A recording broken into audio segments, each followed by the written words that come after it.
tap my desk. Let it shake my head for me. This is Lazy Rave.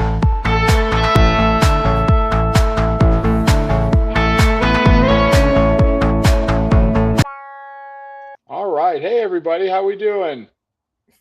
Guys, I am really excited today. Mikey's going to be joining us shortly. Laura is not with us again today. And I know that Tim tried to take the podcast over last week and declare himself in charge, but unfortunately, the fifth Beatle couldn't join us today. But I am super excited about our guest, Todd Veleber. Um, you guys, this is a real treat because this guy is a legend and an icon and someone that a lot of us look up to as someone that's been very steadfast in this. So, Todd, thank you so much for joining us. Hey, it's great to be here. And it's Thursday. It's Thursday morning for me. It's Thursday afternoon for you. Yeah. So appreciate. Did you have youth group last night? Are you turning around from? Oh man, yeah, absolutely. So Wednesday nights roll straight on into Thursdays for sure. But it was a great night. No, for real, it was a great night. One of the things that we like to do is just anything funny or kind of ridiculous that's happened in the last couple of weeks. We like to catch up and tell funny stories. Um, if you had anything entertaining happen last night or funny questions, Oh stuff like man. that. So yeah. So we are in a love and a relationship series, leveraging obviously February, the month of love. And so we allow our students to kind of text in anonymous questions, or our middle schoolers, if they don't have devices, we let them write some down. And probably my favorite question that came in Sunday night at middle school was, why are girls louder than boys by like a lot?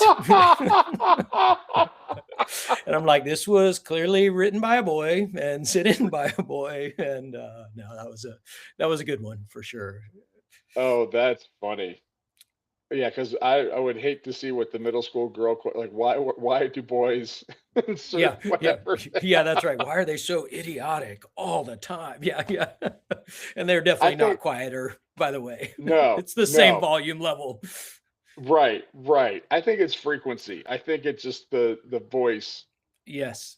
frequency that just hits them differently, and they're just as loud and crazy We were talking equally. about that with one of our interns last night as the middle school girls were squealing, for lack of a better word, and he looked at me, he goes, how would we ever know if it's an emergency or Oh, if that's absolutely. just them being them? And I'm like, you know what, I've never thought about that. That's a great question because it sounds the same. So we always assume, hey, they're just having a great time, but who knows, someone could have chopped their arm off and we had no idea because the squeal and the pitch is the same. So my wife, it's quite easy to tell, and it took me years to adapt to this, but she makes the more inconsequential the moment, Okay. the higher the volume. Oh, gotcha. Okay. So Okay. if it's something she's happy about, loud, happy noise. Gotcha. If someone had walked up behind me and put a gun to my head and I didn't know it, she would go dead silent. She would have a look of terror, but she wouldn't be able to make a sound. So, And you that's when know, you get nervous. Yeah. yeah. So, we would be driving and then she would exclaim loudly, and I think we were about to get hit, and I'm looking around and she dropped her sunglasses to the passenger side. So it's like, yeah. That's awesome. The only good thing about them being so loud is that you know where they are. They're not good at hiding. Yes, that's true. No sneaking Yeah. up on you for sure. Yeah. Middle schoolers will never be, spies sneaking through an air duct. No, That'll no, never no happen. ninja mode at all. Yeah. No, no. Yep. Zero. Which thankfully, because then it's easier for us to keep tabs on Of all of them. course. Of course. We don't complain about that. You have zero ninja. That's good. Yes. That helps. Yeah. Yeah. If it actually gets quiet up here in the student center, we get really nervous. That's like they are Oh, yeah. plotting our demise right now and they're about to take over. That's Jurassic Park, where you're like, Yep. you see one of them and you're like, oh, clever Wait a girl. And minute. the Wait. other one Yeah. comes at you.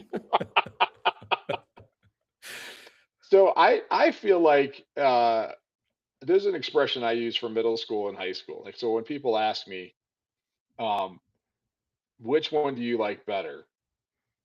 because a lot of guys, they tend to gravitate, or over time, they might migrate from one to the Sure. other. Yeah. And I've always loved doing both. And I say the reason, and I'm greedy about it, I want to do both. I Yes. want to be there for both uh, expressions of the ministry. But I always say middle school is all whoa, and high school is all giddy up. Yeah. Yeah. There you go. I like Like that. you're always like, okay, hang on, guys. Middle school is wait, Yeah. Yeah. wait. High school, it's all like, come on. Yeah. That's right. Yeah. Yeah. Pulling back the reins versus getting behind them. Yeah, No trying to doubt. spur them on a little bit. Yeah. Yep. Yep. So Todd, tell us a little bit, like, how did you grow up? Did you grow up in the faith? Did you come to know Christ later? And then how did you get into ministry? What did that look like? Yeah, absolutely. So I grew up in Jacksonville, Florida. In fact, my testimony has been I really don't recall a time that I really didn't know the Lord. And I'm so grateful for that testimony. I honestly struggled with that testimony in my teenage years, and maybe I can get to that. But one of the PCA churches over there literally started in my home. So I believe my bedroom was the nursery. And so um, You are the my nursery. Yeah. I guess so. My family's not in ministry per se. My dad was a deacon there, but we just were the home for that church as it got going. And so, like I said, I've never really not known a time that I wasn't connected to the expression of the local body. And I'm very grateful growing up in that PCA church. It was a tiny one, like most PCA churches are. And I guess as I got into my middle school years, I've got a younger brother. My parents had a vision for us to have kind of a student ministry experience, and there wouldn't have been anything like that at this church. It would have been me, my brother, and a couple other kids, in that age range. And so we ended up going from this tiny PCA church to this massive, massive mega church in downtown Jacksonville. And it was a big Baptist church. And man, that's where the Lord really started helping me see my faith as my own, start growing in my faith and really applying my faith. I had no concept of what a student ministry was. And here I was with literally 1,000 other middle schoolers, and it was just unbelievable. And so to have camp experiences and mission trips and discipleship and kind of programming that was tailored towards the age and stage that I was in was like unbelievable. I had come to faith at a really early age. And so this just kind of was a kind of a rapid experience for me that I had never really had of how to apply my faith, a huge challenge to live out my faith on my school campus and what that would look like. And like I said, some of those experiences. So I'm kind of weird in the sense of, it was towards my later middle school years. So if you don't ever believe anything good is happening in middle school, my testimony is one that disproves it. I really felt the Lord tugging on my heart towards this full-time vocational ministry thing, which was not my plan as a kid, not my dream, not what I wanted to do in life. And God put some great men and women around me that really helped me discern that call, kind of test that out. And so I look back and I'm like, I realize that's not most people's call to ministry. And I'm like, so from late middle school, early high school, like it was like, hey, this is what I'm doing. This is what God Wow. said. And so I'm going to say yes and follow that. I don't know what that's going to look like. Um, and so even, my family, like, hey, are you really sure? Are you really sure? Are you really, really sure? Those in ministry don't really make a lot of money and do well for themselves. And I fully receive that. But, and so Wouldn't you for rather do me, something like be a firefighter and that's or right. Just anything. Yeah. run into danger, or the Yes. military? Can we talk you Yeah. into something easier? Yeah, yeah. Absolutely. So, but I say I was weird in the sense of, so I'd have days off of school and I'd say, hey, mom or dad, hey, can you just drop me off at church?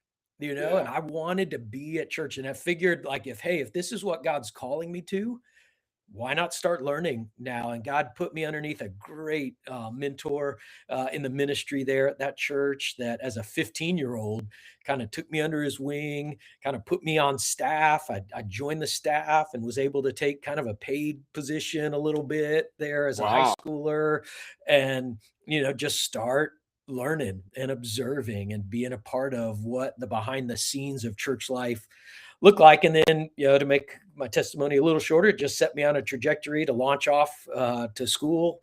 Ended up in Birmingham, Alabama at Samford University. And that kind of kept me in mega Baptist world for a little bit. That Stuck sounds like around, the did worst theme park ever. yeah, Mega that Baptist World. I did get off of that theme park ride, and the Lord brought me gracefully, and I'm grateful back to the PCA. So I've kind of always said I'm a weird mix where I got some really great theology from the PCA, and then I would always say a heart for evangelism from the Baptists.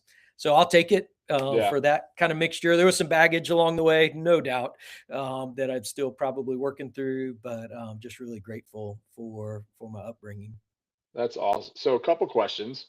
What was, if there was going to be an alternate ending, if this was Todd in the multiverse, what was the original dream? I did not want to save bad guys. I wanted to shoot and arrest bad guys from an early age. I wanted to be an FBI agent. Oh, no way. Yeah, That's yeah. that's that's my story too. Well, I wanted to be a police officer. Okay. All And right. I actually was training to be a police officer in high school Yeah, yeah. No way. when I became a Christian. Man, too bad Mikey's not here because he was actually a criminology major at I know. FSU when he was here. I'm like, Listen, what is the there is Lord a doing here? tremendous overlap of skill set of like it's almost like Minority Report. We're trying to prevent crime. That's Like right. That's right. But there are days and seasons where I'm like, man, give me the badge. I'm trading in my Bible. Give me the oh, badge. oh. Like, As I struggled through college, I would tell my advisor, like, I was a biblical studies youth ministry minor, and I was like, mhm. this is too hard. I'm gonna go get shot at. Yeah, that's I'd right. rather It seems better. Trust me, there are days when it seems better. Yeah, Moltmann, Boltmann.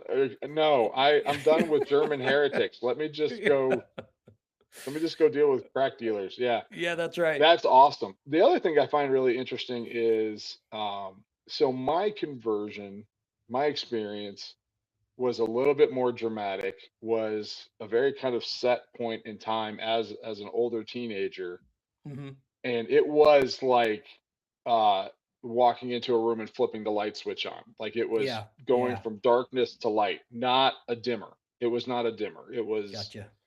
pretty one to the other. And but as as I've done youth ministry over the years, there's always kids that struggle with wishing they had the exciting Oh, man. story. Yes, And I've always communicated to them, I wish I had your story. I wish I didn't go absolutely. through what I went through Yeah. to get to that point. So when you're talking to kids, you have that experience where maybe it's the light was always on, or maybe it was mostly, and the dimmer maybe gotten brighter over time. Sure. How do you encourage kids about that? Yeah, I'm glad you mentioned that because that is a part of my story that I referenced. I really struggled a little bit with what you just said because especially in Baptist world, it was like, man, if you don't know the day, date, place, time, and the t-shirt you had on, are you really saved? And so I really kind of wrestled a little bit through that. And then they also put these amazing testimonies in front of us all the time, right? Like I was Right, in a right. biker gang at age 9, I was doing drugs at 10, you know, got out of prison at 13 and was radically saved. And so that's all I heard and I thought, "Oh man, how is God going to ever use me?" But then on a serious note, I had a student pastor that kind of said, "Listen, Todd, you've got the testimony that you're going to pray your children will have and never be ashamed of Oh, that." And that, man, that just, I've held onto that. And now that I've got a truckload of kids at home, I'm praying that over their lives all the time. God, give them a quote unquote boring testimony, of a day where they never remember not walking in your truth and knowing your love and following you, with their hearts. And so yeah. that has helped me with our students, many of whom have grown up at our church, grown up in the faith, have known him at an early age for sure. But then also with the ones that don't have that story. we talked about that a little bit last night in the terms of, our love series on, if you may have a backstory that you regret already. Man, God is the God of forgiveness. God is the God of Hmm. second Hmm. chances. From this day forward, and he will wipe that slate clean and you can walk forward in purity and stuff. So I hope I'm able to speak to both, even though I Yeah. definitely probably my own story draws me a little bit towards the kids that have kind of grown up in here. Church kids like Mikey. What's up, Mikey? Mikey, Mikey's here. Hey, sorry. How are you? Sorry to delay, but the show can finally start now. So you're Oh, welcome. thank goodness. All right, I'm going to cue the music. I'm just kidding. No, I didn't want to miss out on the Todd Veleber. Oh my By all gosh, means. this is what full circle moment here for me, sitting here with Mikey Puckett. Yeah, Todd's. Have we told the story at all, Todd? Do people know how significant you are to me? No. Todd's We my haven't told mentor. we haven't told any stories. Todd's my first About boss in student ministry. So when I went to Florida State University in Tallahassee, Florida, I met Todd as a freshman and I said, I would like to help. And he foolishly agreed to bring me on. Had no idea what I was agreeing to. And I didn't realize it came with benefits like free pizza and free soda. Like it was great. That was the payment. It's pizza and soda.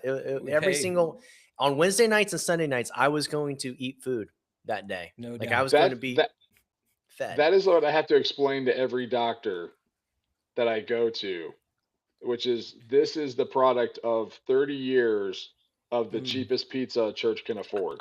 This is Little Caesars for Yes, 30 yeah, years. Yes, yeah. I am not Little Caesars. I am Caesars. big. I am big Little Caesars. Like that. Yes. Yeah. I am You big devoured because of the Little little Caesars. part of the Caesar. That's right.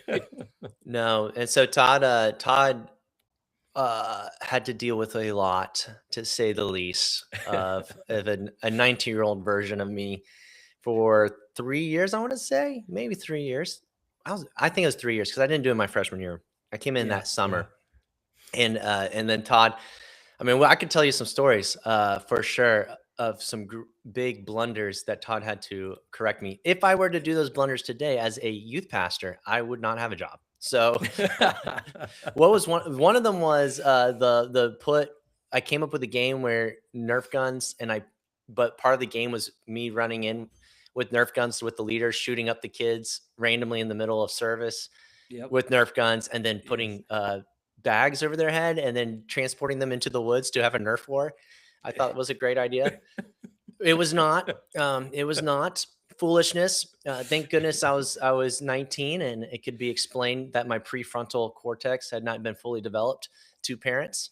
And you did youth ministry in the late 90s and early 2000s and you didn't kidnap somebody, were you even doing youth ministry? So that was the thing. I was taking that from Young Life used to do that. They used to take freshmen in the middle of the night. Parents would sign off on this and you would do like I forget what it was called.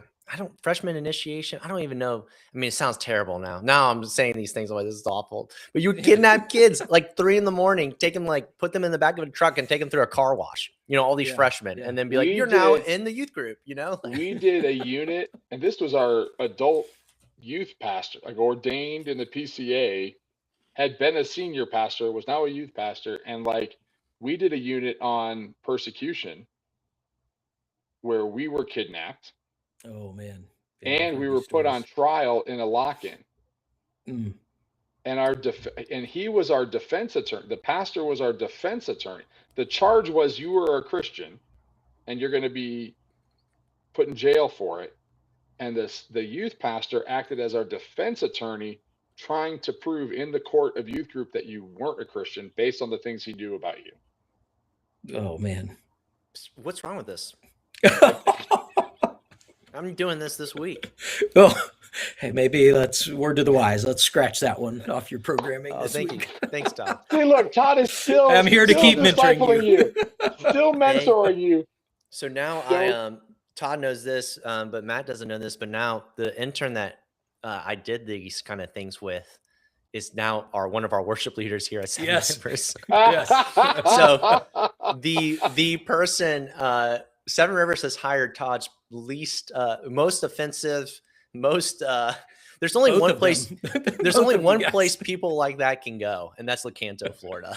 They can't go to a big city. They can't make it anywhere else. They're going to Lecanto. That's where they're going to do ministry. That's kind of our student ministry witness protection program. We just kind of ship them off down to Seven Rivers and hide them down there. We're going to put them down there and let them do stuff in Lecanto. Let Ray Cortez figure that out. Exactly. Based on the stories I've heard about your kids, I would say you're especially equipped to handle. I did not. Well, it's his criminology degree. He's putting it to good work down there. That's right. That's what I studied, and it is applied here frequently and often. If we edited this, which we don't, Mikey, and you just missed it, this would be the Law and Order episode of our podcast, and we would have like a special graphic, and we'd have the gong gong. Oh man, yeah. Because all of us went that direction and did a pretty hard right turn. Yeah. Seriously, it's all Todd's fault for me. I was like, wow, I can get away with this kind of stuff. I'm just kidding. And have a job and be a youth pastor. Yeah. Between you and Seth, some of those videos are good that they're not out there on the internet. Yeah, it's good that there wasn't TikTok or Instagram really super popular at the time, because we would have been canceled pretty quickly. But we've grown. We've changed. The gospel has taken root. Jesus has worked his way in and through us. And surprising enough, we both ended up having marriages somehow. Someone decided to marry us. Shocking. Well, it's funny. I've never thought about it in these terms, but I think I would put I think everybody in youth ministry kind of starts off like Peter. And if we stick around long enough, you can drift toward Paul, right? So we're the one kind of chopping people's ears off when we're so enthusiastic. No one's gonna take Jesus. It's but then we over time we get the benefit of discipleship and mentorship and tempered with time. Well, and I will say something. Todd was very good at discipling and mentoring and shepherding. Every time he confronted me, it was always in love. I was wrong frequently and often, but it was always done in a way to shape me and mold me. I'm forever grateful, Todd. I hope that I can embody that in some way, form, and fashion to others here. I'm not sure if I do as good of a job as you did, but I try. So to model that in the way that I talk with other interns. I go, Todd had to talk to me about this once. And I think, how did Todd? All the time. There's always every interaction with Mikey. It was like, man, did you tell another poop story to our middle schoolers? Yeah.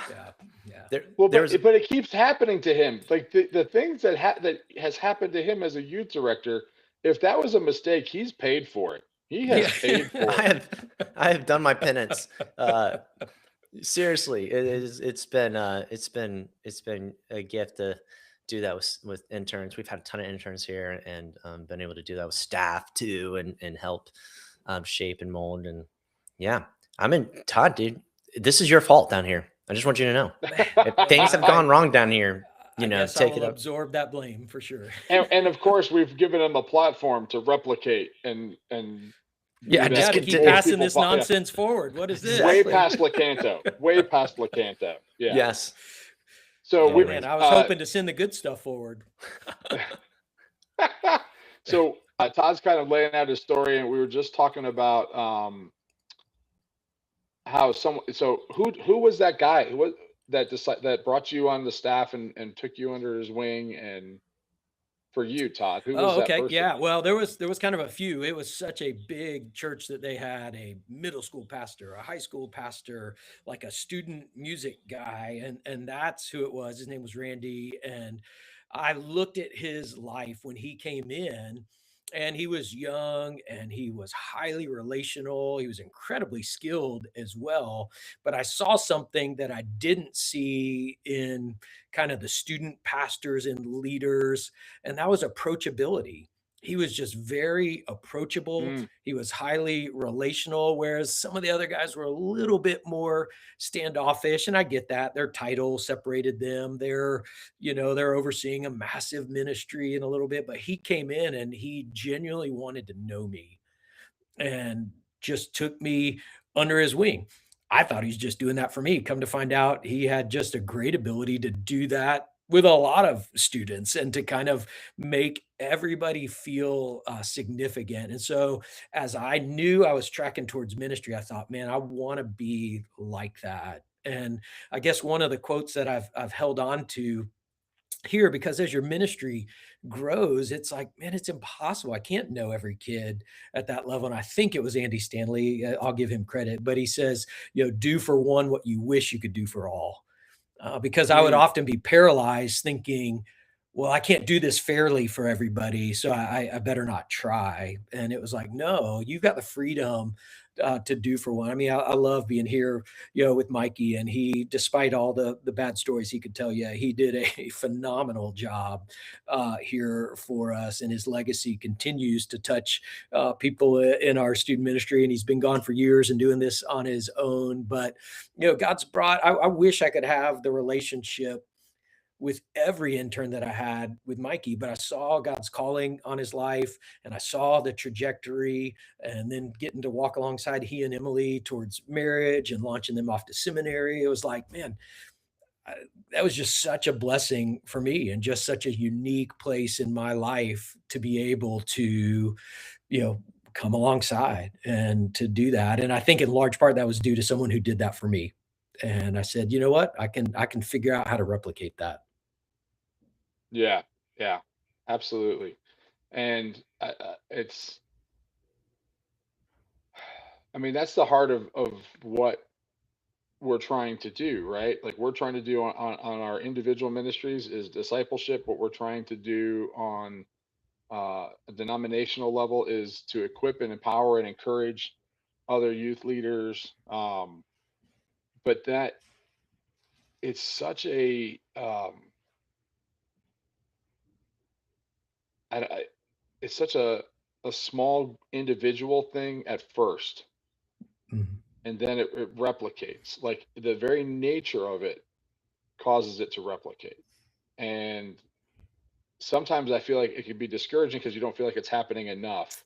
Yes. But um, you know, you and Mikey are in the same line, and it's not just you, and it's not just Mikey, but it's the people that poured into you, Todd, the people that and you Yep. poured into Mikey, and then the people that Mikey has poured into, and that's Absolutely. just leaders. That's not even talking about students, right? So it's exponential. It grows profoundly like that, and I find that particularly encouraging. Do for one that you wish you could do for all, because that is, I think, the kind of the further up you move up in the org chart, Sure. or the larger your ministry grows, yeah, you can get paralysis. I have felt that. I have felt the paralysis of like, um, how deep do I go in with this person, Sure. or who do I go deep in with?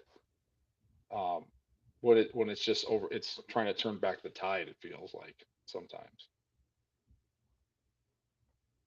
Mikey, what do you how what's so we're well actually I'm sorry, Mikey. I was going to ask you a question, but I want to ask Todd this question. What is your structure like now, Todd? Like your team, what does that look like? Yeah, so I came here as our student pastor. I've been at Wildwood 21 years now. Mhm. I did a short stint at our pastor's request and kind of the vision of our church to become what we called our serve pastor, to really kind of take what I had built in student ministry when it came to serving and missions and outreach and try to replicate that for the whole church. And I was honored to give a go at that and do that. And then with some different transitions here, they asked me to come back this last year. And so now I'm serving as our next generation pastor. And so technically I oversee preschool all the way through college ministry. So that's obviously way more than I can do and too much. And I'm grateful that I've got amazing teams in each of those areas. And so I've got the opportunity to kind of work alongside our preschool ministry and our kids ministry team and our middle school, high school, and then college team. And so that's what it looks like. That's kind of our division. But I've taken a real focus this last year with our middle school and high school ministry and kind of rebuilding our college ministry. That's needed kind of my most attention at this time. And so that's where the majority of my effort goes. And that's kind of how my time is spent. But our structure is we're divided between middle school and high school. They have unique programming to their own. They meet at different times. We take a funnel approach to ministry. And so we've got kind of our large group gathering at the top of the funnel, our Sunday morning at the middle, and then our small group system at the bottom of that funnel. We want kids to kind of matriculate through that and then, keep going out and bringing in friends, so that process never stops. Our college ministry is kind of standalone. We're blessed to be in a city with 70,000 college students. And so we leverage that's right. them. You're near some sort of college. It's not a big one. The best one, for sure. It's not very well known. Yes, absolutely. Well, we are unconquered despite what our record looks like sometimes. Florida State University. That's exactly right. Listen, you guys can be excited all you want. You guys never beat my college. So we never lost a game to FSU. Oh, I know where you went. Yeah, at Covenant College. You guys never beat us. So never even played you. Yeah. Yeah. You're afraid. I understand. That's right. Those terrifying Scots, no doubt. We play pipes and we fight people. That's what we do. There you go. Yeah. So Mikey, you're kind of in a similar stratus, right? Like what does your structure look like? We are in regards to staff or the like where you're at your role in the organization. So to speak. Yeah, I pretty much, they say, I guess you could say it's the next gen pastor too. It's family pastor out here in the boonies. We can't be too cool, next gen. But we doing the family stuff. I mean, that I've probably done that just 2 years. We have a team that runs children's, a team that runs student ministry, a team that runs college ministry. But mostly, I mean, there's kind of overlap between all of those teams because there's overlap in the sense of like 5th graders go to 6th grade, 12th graders go to college. So you're trying to kind of create. And so what I come in is I sort of make sure that all of those people work on the same page, that when we plan out our summer, that the summer makes sense. In the sense of like the flow with camps. I mean, I couldn't tell you how many times before doing this job, we would just butt heads with the children's people, or the children's people would, butt heads with us. Like it would just be this kind of like give and take. And there was no sort of like, hey, creating a common mission, a common goal through a summer season or through the fall or through the spring. And that's been my favorite part of doing it. It's been like, hey, like, let's think about how we can do this for families, because a lot of these people have a college kid or a high schooler and a person in 4th or 3rd grade, like you have that. So it's these parents are experiencing different ministries, and you want it to feel and smell and taste and be kind of Seven Rivers, not just like it's random Mikey Puckett's version of student ministry over here, Amber's version of children's ministry over here, and Savannah's version of college ministry over here. And you're just kind of like clinking and clunking with each other. You really do want it to be like, this is Seven Rivers Church, and it feels like Seven Rivers Church, and from birth to college, young adult, and hopefully into journey groups with with Michael Hart. So who does kind of like all the discipleship and small groups and life groups. Anyways. Yeah, no, that's because what I'm wondering is,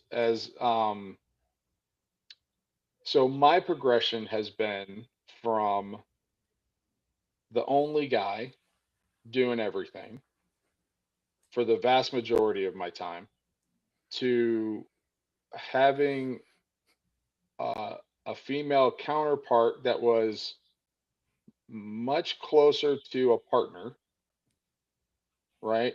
And now I'm in a position where I am over 2 younger guys that are responsible for middle school and high school, and I'm vision, direction, accountability, structure, that kind of stuff. But we still work as a team and we do things all together, but we just kind of try to keep them as the primary in those areas. So how did you guys evolve in that way? Like, how did you, like, again, like Todd, you said, like, do for the one that you do for the many. Like, as you kind of go up the chain, don't you kind of have to be maybe less the center of the universe Yeah, a little bit? absolutely. Yeah. Oh Yeah, no, I I think I make myself the show every all the time. It's just all about nonstop, Mikey. all Mikey, the you're the way. show wherever you go. Just You're the man. it's if I'm not there, it's not happening. So Yeah, I can they need promise to you know. I didn't teach him that. Well, that's why I'm just and kidding. the podcast didn't even happen for 20 minutes before you Yeah, got here. Like it's that. That's right. We were It, just wasting time. I Yeah, did it say fell. that when It I fell in came a on. treat. Oh my gosh, is that my You did. subconscious? I said the show can finally start. Uh-oh. Look at the ties here. No, go ahead, Todd. Well, I was going to say, yeah, the higher, and I obviously use that term loosely, higher, not that you gain any importance necessarily, but none And of you're us still got in youth ministry, so you're not that high. Yeah. clearly the bottom of the totem pole Yeah. still.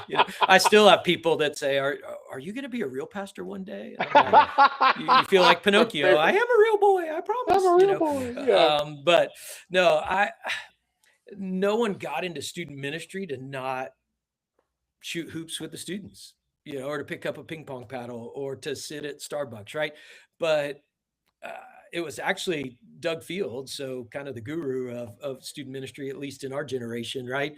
Who said this: you'll see the fruit of your ministry when you recognize that you're in the ministry to lead the leaders, not lead the students.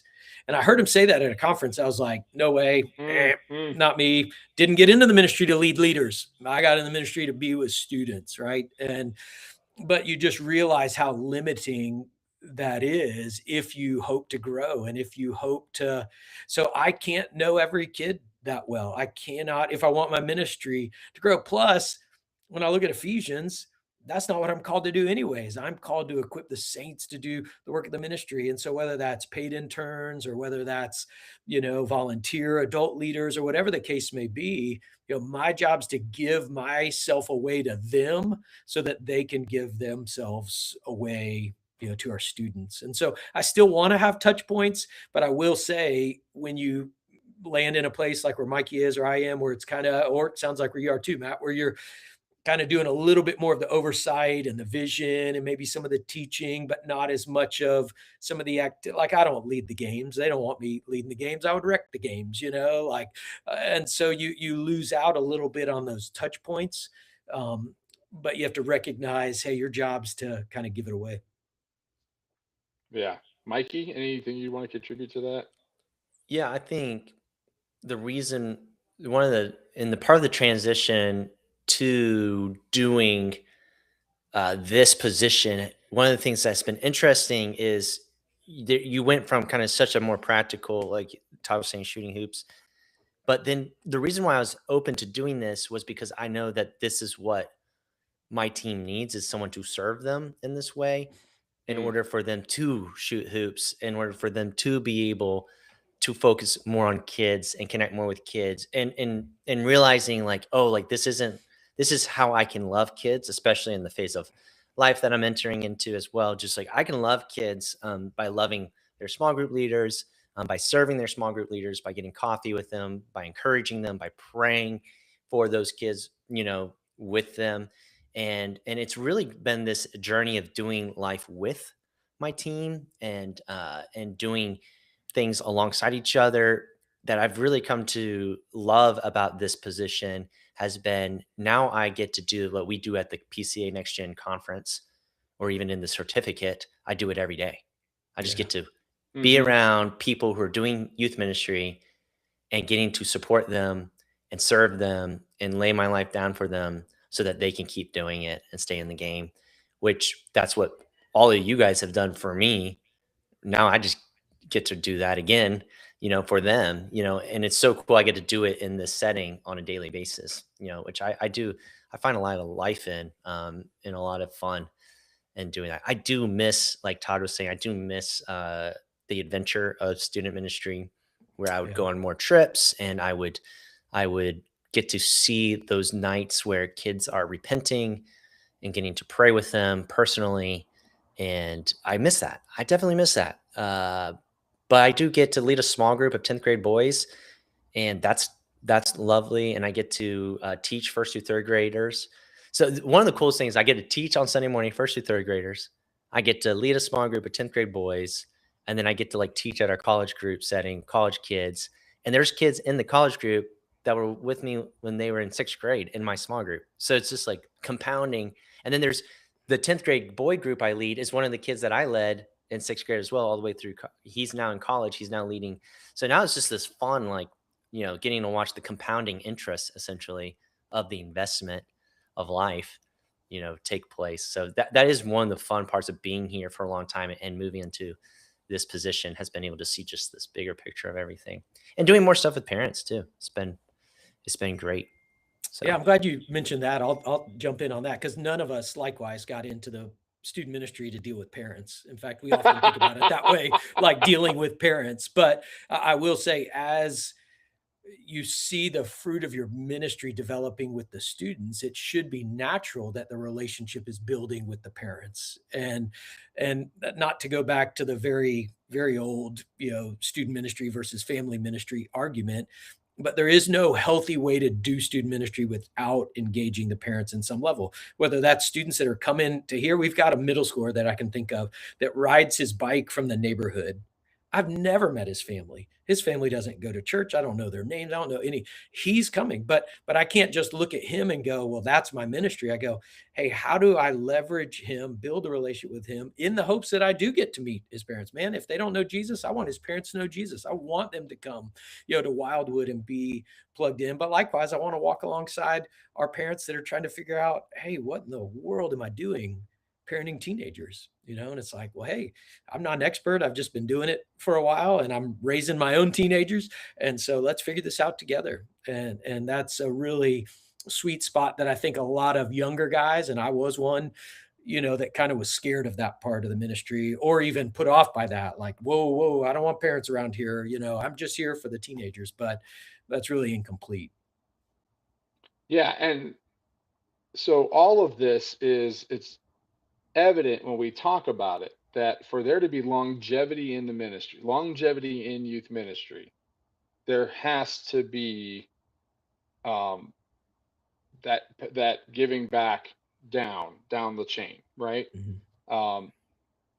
If someone's going to survive, they need somebody to pour into them. Yeah. If they're going to keep doing it. And again, that's something that Steve Dahlwig and I have talked about in our meetings and stuff, like in Atlanta, just how many of us experienced not being poured into, but we're just too stupid to know when to quit. And so that drives us to do this kind of stuff, to empower, equip, and encourage, and to pour, growing up with not a great dad, like that makes me want to be a better dad. So I'm driven from kind of a negative point of view. But aside, not going down that road, just if this is a crucial element of longevity in the ministry, it begs the question, why would anybody want to do this for a long time? Why do youth ministry long term, as opposed to growing up and being a real pastor, which is my all-time favorite question. Man, isn't that awesome? or like, when are you going to, you preach and you do a decent job. Oh, absolutely, Drew. Why would we want to suffer like Paul? That's a great question.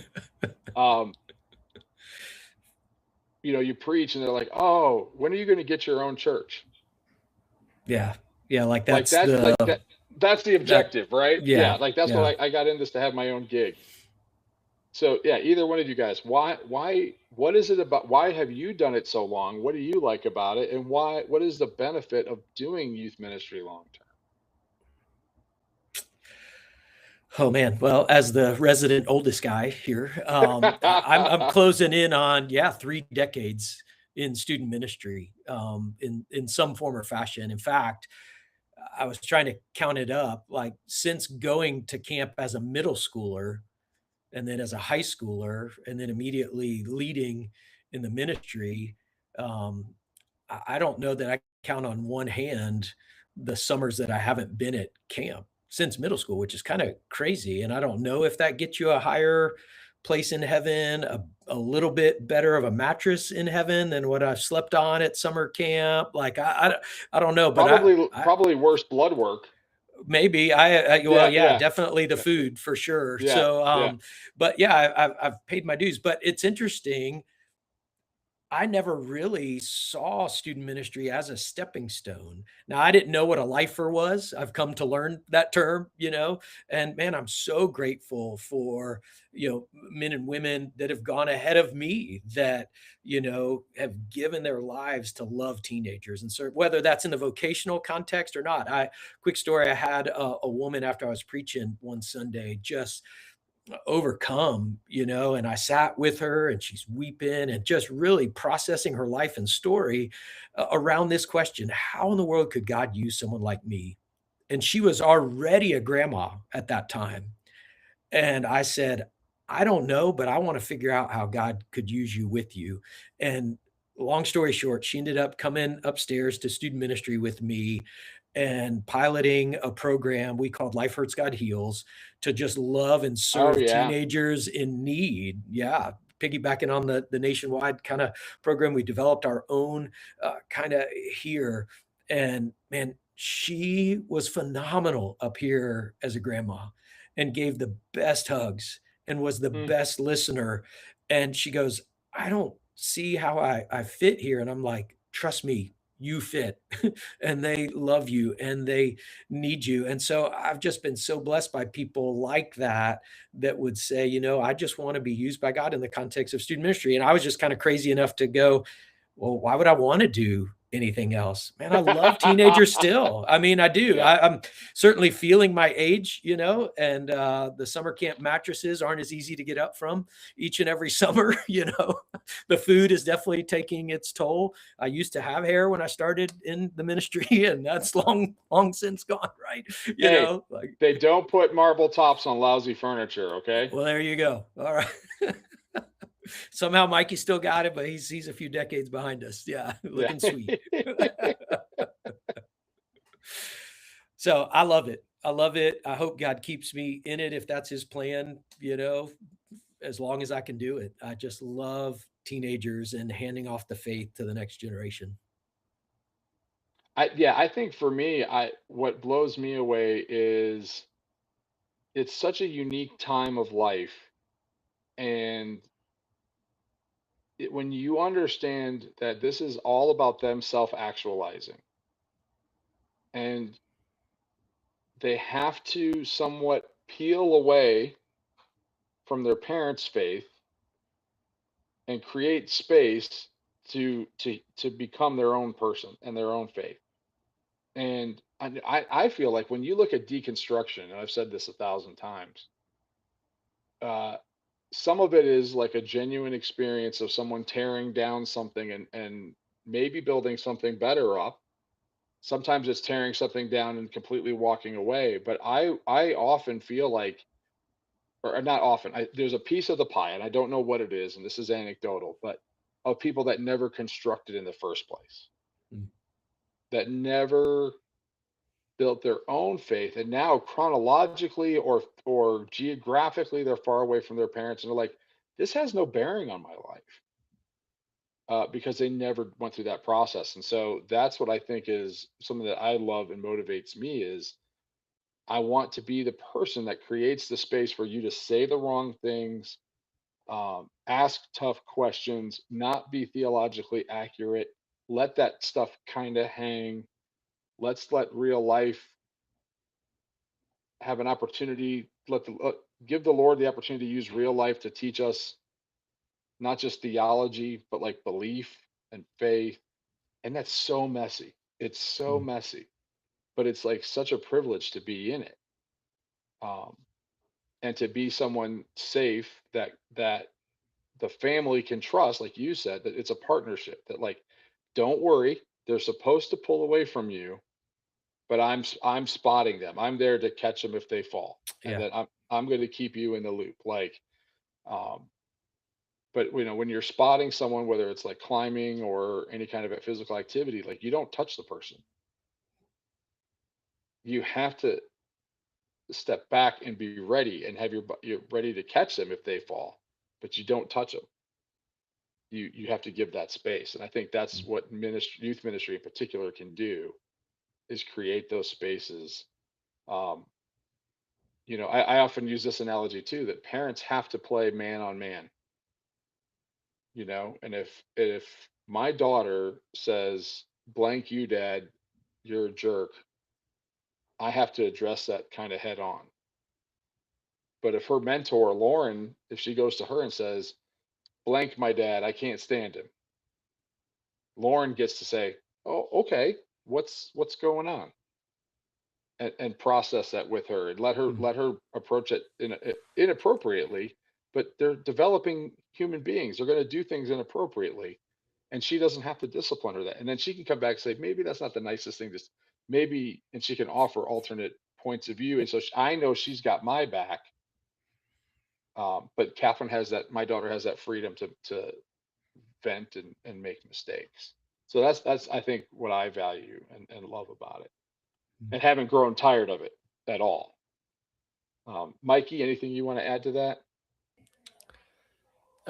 To the idea that, like, kind of staying in the game, suffering Yeah. kind of thing. Well, yeah. Why do you stay in it? And then the question to go back to for everybody is, why is it worthwhile having an old youth pastor?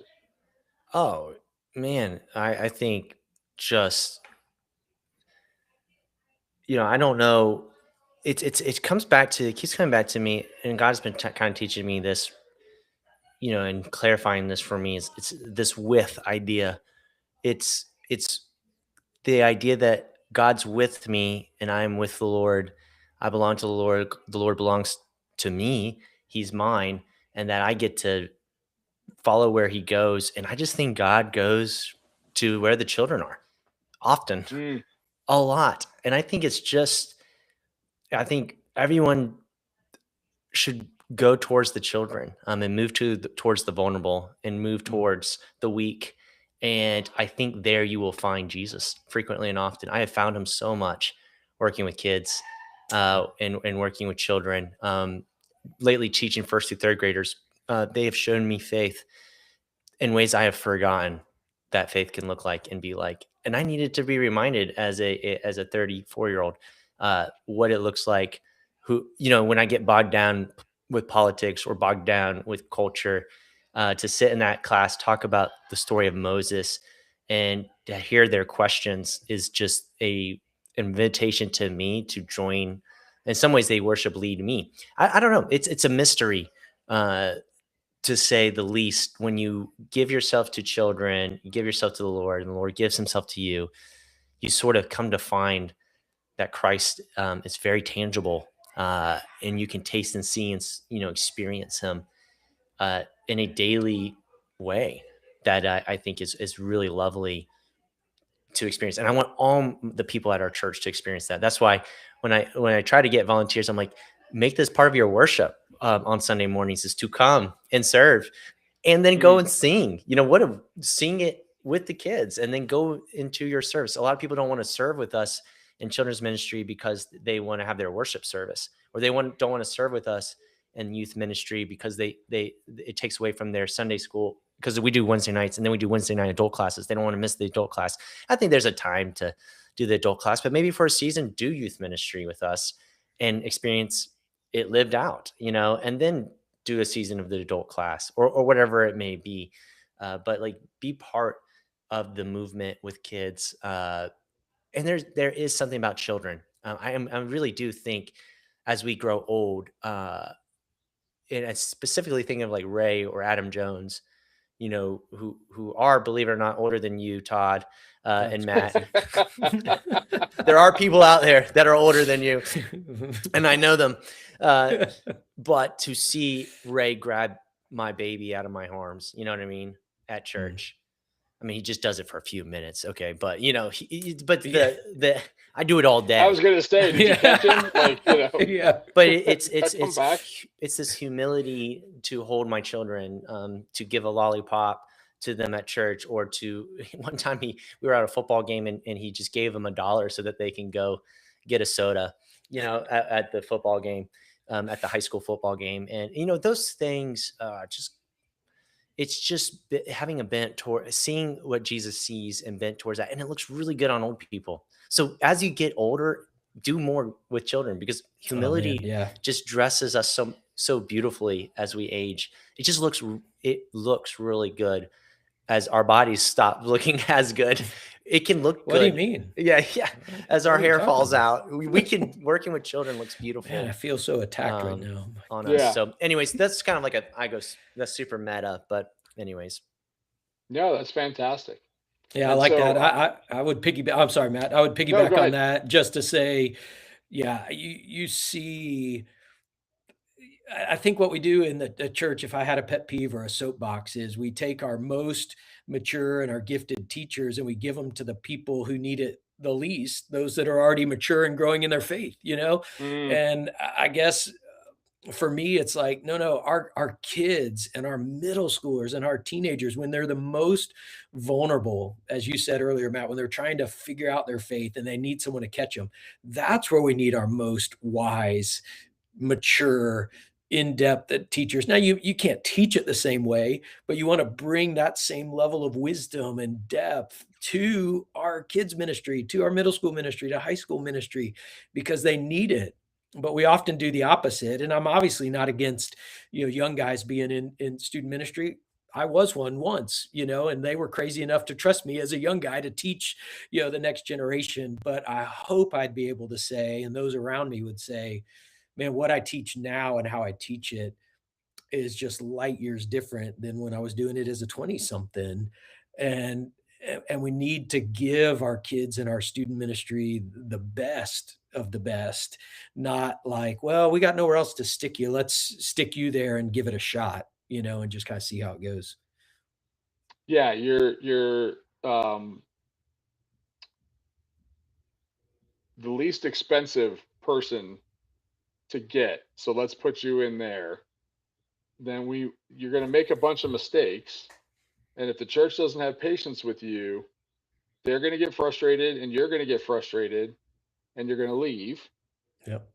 And then, well, we need to replace that guy. But we got to find the next least expensive guy. So give me the next 18, 19, 20, 21, 22-year old Hmm. who doesn't know anything and is going to come in and make a bunch of mistakes. And so we have a doom loop, right? Yep. And so how Yep. do we stop the doom loop? And how do we, my goal is anybody that comes and works for me, I want them to leave me and go be a solo youth director somewhere. I Yeah. want them to be able to do that. I want them to have that capacity when they leave. Like, the first church that I was the full-time youth director at, I made tons of mistakes and they were super patient with me. I mean, a third of the employee manual is the Matt Hedinger section, but we developed policies because of mistakes I made. But largely in how often and when you turn money in. And I love when you read a policy manual and there's just such a specific policy. oh yeah, You're just like, that has happened here. They went into such detail on how to do that. This will never happen again.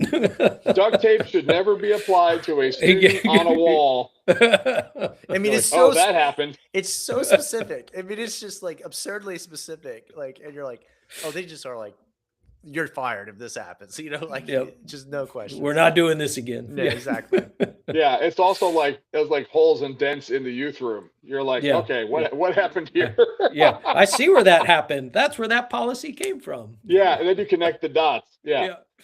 Why do we not play dodgeball with pool cues? Oh, okay. Got it. Well, Todd, thank you so much for giving us so much time today and for giving the ministry your whole life. Oh man, it's been an honor. It's incredible to talk to you, and I hope everyone's as encouraged as we are. We like to kind of we have like a little tool time segment where we talk about hacks, resources, things that have meant a lot to us, books, anything like that. Do you have one of those that you could share with us today as we kind of close out? Yeah, I don't know what you guys have talked about before, and so forgive me if it's repetitive. I would say Well, probably on the programming side of things, one of the things that's been really, really helpful for us has been Download Youth Ministry, to have a subscription there, to snag games, to not spend so much time reinventing the wheel when other people have thought about it or created it. But that'd be a programming one. Probably the biggest one for me, and that's why I love why we're doing this, has been find yourself, and if you have to build it, get in a network of guys, of like-minded guys that are in the ministry that you can walk with, do life with.